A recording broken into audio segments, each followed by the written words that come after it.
1, 2, 3. Smile big. 1, 2, 3. Strike! Put pressure on the administration to start a rulemaking process to close the loophole.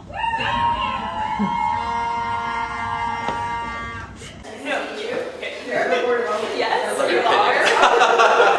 But it's like, it's not. I love that. Yeah, I need to write a column just about that.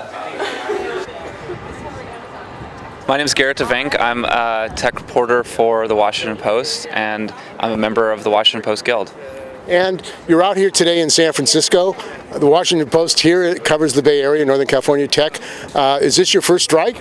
This is my first strike, and I think it's the first strike for a lot of Washington Post employees and guild members. It's not something that we wanted to do, but it's something that we realized that we have to do. So we're doing a one-day strike. We've been in contract negotiations with our managers for 18 months now, and we do not believe that they're bargaining in good faith, and so we're doing an unfair labor practices strike one day to protest that, and we're hoping that they come back to the bargaining table in good faith and we can get this contract done. And what are the issues that you and other journalists face at the Guild? There's all sorts of issues. We're looking for increased safety. We have journalists who are in Ukraine. We have journalists who are covering protesting here in the United States and other countries, a lot of hostile environments that our journalists go into. Also journalists who don't necessarily go to those physical environments but are also dealing with very intense subject matter, dealing with reporting on school shootings. We want improved mental health care, we want improved benefits, and the big thing that we're really fighting for is improved pay floors. We work out of Washington, D.C., San Francisco, New York City. These are some of the most expensive cities in the world, and all of our journalists are incredible people. They could leave journalism to go get other jobs, but they want to stay in journalism. They want to stay with the Washington Post because we believe in the public mission of the Washington Post. And in order to do that, we need to be paid a living wage so that we can do that work and continue to raise families, send our kids to college, and have the kind of lives that we want to have while doing journalism. And as professionals, many of you have trained years and years trying to survive in your profession. I mean, it seems to be like a basic right to be paid properly and to be able to live in a good situation. Absolutely, and I think I've been in journalism for just over 10 years now. I remember when I started, people said, "Oh, there's not going to be any jobs. There's not going to be any job security." But coming to the Washington Post, where we have a union, where we have hard-fought wage floors already that our predecessors secured for us, allows us to do this job. But it's not enough anymore. Inflation has continued to go up. The work does not get any easier. We're being tasked with covering all sorts of things happening here in the U.S. and abroad, and we need our pay to continue to grow with inflation, with the demands of the cities that we live in. And there recently been layoffs, which I know your local has protested. What is going on with these cutbacks? Yeah, the Washington Post has offered a buyout to several hundred of our employees, and the Washington Post recently said that if they don't hit the required number of people taking the buyout, that there will be layoffs. And so we believe this is the wrong time to cut our employees. People have put their lives into the Washington Post, and to be sort of have our managers come back and say, well, not all of you should be here anymore is a really difficult thing for all of us to hear, even those who are not necessarily targeted by this. And so, we believe being owned by Jeff Bezos, one of the most wealthy men in the world, who, has stated that he is committed to journalism, that he's committed to journalism's role in American public life, that he should put his money where his mouth is and support us rather than require these really difficult buyouts. And he's on his boat, $500 million boat, which has trouble parking because it's so big. He's worth he's one of the richest people in the world. You think he's trying to increase his profits at the Post? That's what's going on? I don't know about that, and I think we appreciate everything that Jeff Bezos has done over the last decade, helping this company to grow to the point that it is now. But we think that it needs to have that continued investment, and all the work that we've done, all the growth that we've had, all the incredible people that we've hired and trained, and now to ask so many of them to leave that behind, to maybe leave journalism, to have to go find something else. It's we want to continue doing the great work that he has enabled us to do, and we want him to continue doing that. We don't want him to leave us in the lurch like this. And journalists have been attacked. The former president said they were scum. There are threats against journalists all over the place. Are you concerned, and is the members concerned about the future of journalism, the ability to do this kind of work? I'm not concerned about the future of journalism because, we have incredible journalists at the Washington Post and at all sorts of other organizations across the country.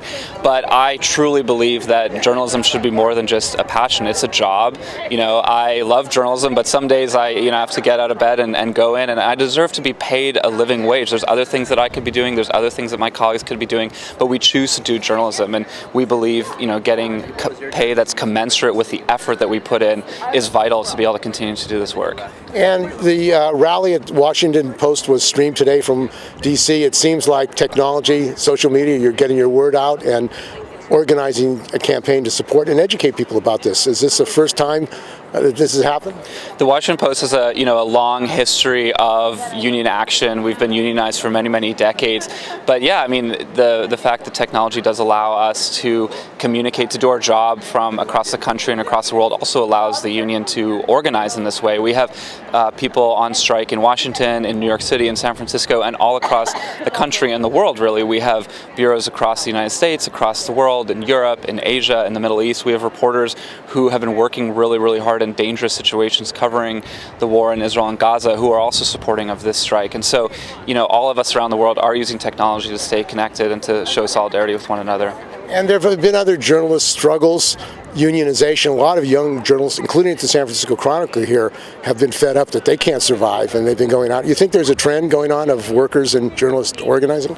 Yeah, I think journalism in the United States has a great history of union participation, and it's true that over the last several years you're seeing younger news organizations get unionized and realize that in order to have the stability, the pay, and the respect that we believe we need, it's not enough to just have that, to just get that automatically. We need to fight for it. And so it's great to see so much unionization and solidarity among journalists in the U.S. And I'm a subscriber to the Post.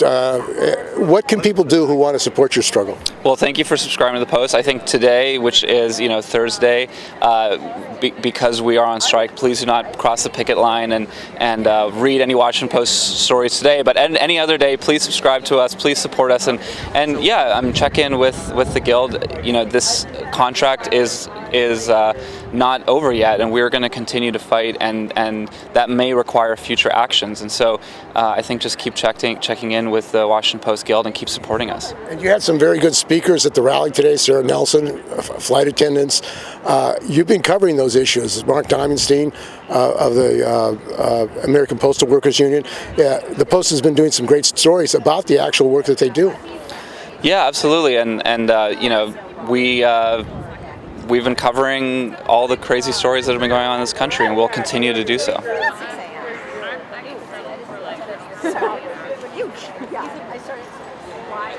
My name is Heather Kelly. I am a technology reporter here in San Francisco for the Washington Post. And have you ever been in a union before? No, this is my first union. I used to work at CNN. They were not very pro-union, so I'm very excited to finally be able to join one. In fact, at CNN, I'm a member of the CWA. I was at a CWA convention where they had a long struggle because they fired 300 workers at CNN who wanted to form a union, although it's supposed to be a legal right to form a union, but apparently not for CNN. No, and we had some conversations about it and never went anywhere. I think there was a real cultural fear about starting a union there, and here it's great. Everybody is really involved, and I love it. And what are the issues that the union is addressing? I know there was a stream conference today. First time probably that's happened. Using technology to get your stories out is, what are the issues? So I think the biggest issue is that we've been negotiating for our contract for 18 months, which is an extremely long time. You could have like 2 babies in that time. I don't really know how babies are made, but I assume that's how that works. What they're offering is it's far lower than inflation. I believe the raise would be $21 a week, which here in San Francisco is approximately 1 chicken sandwich. So it's a little bit insulting. The prices here are unbelievable. Yeah, and I think honestly we're fighting more for the people in D.C. who are very junior employees, who are barely making enough to get by, who need second jobs. So this is for them. We're doing okay on our bureau, but there's a lot of people in D.C. who need this a lot more. And as a journalist, what are the issues surviving in the economy, but also stress and everything else that's going on? Journalists have been attacked as scum by the former president. I mean, it seems like journalists are under the gun. It is a high-stress job, but I think that's why a lot of us do it. It's a high adrenaline job. We're all maybe a little bit adrenaline junkies and want to be involved in the action. That's why we do it. We do it because we love it. Obviously, we don't do it because it pays well. So you're going to find people who are extremely passionate about what they do, and we would just like to be paid honestly enough to make a good living, raise our families, and be able to focus on the news and helping people. And there have been some layoffs, or the threatened layoffs, or people want people to leave. You've got the richest man in the world who apparently can't even get a place to fit his yacht. It's so big. Okay, look, I kind of like the yacht. It's pretty cool. I'm a boat person. The fact that it can be wind powered at that size is really neat. It is wind powered? That's amazing. Yeah, it can be wind powered. It is having trouble parking. So we've been offered buyouts, which is a way to sort of get around layoffs, having people voluntarily, take a sum of money so they can live for up to a year, perhaps, or more if they're close to retirement age. If not enough people take the buyouts, there is the possibility of layoffs. It hasn't been explicitly threatened yet, but it is something that is probably on the horizon. And how many workers work for the Post? I do not know that. I know that over 700 signed up of Guild eligible workers signed up to go on strike today. That's the number I know. So that must be a historic high for workers. I don't, not at least not since I've been here, and I think decades before. I don't think we've had this kind of strike before or these kinds of numbers before. And in the United States, there are more and more journalists who are organizing throughout the country. The union, the Guild is growing massively with journalists. It seems like journalists have had enough and they feel that they need a union to defend their lives and their jobs. Yeah, and I think it's just keeping up with inflation, keeping up with cost of living increases. It's not that journalists suddenly decide they needed more money. It's that while the economy has moved forward, a lot of our pay has stayed sort of stuck where it is. So we'd like covering tech in Northern California. Yes. What is that like? I mean, it's a riot. That's the craziest thing. I love my job. We all have extremely fun and interesting jobs, and that's why we do it. I wouldn't trade it for anything, but it'd be nice to afford a couple more chicken sandwiches. Yeah.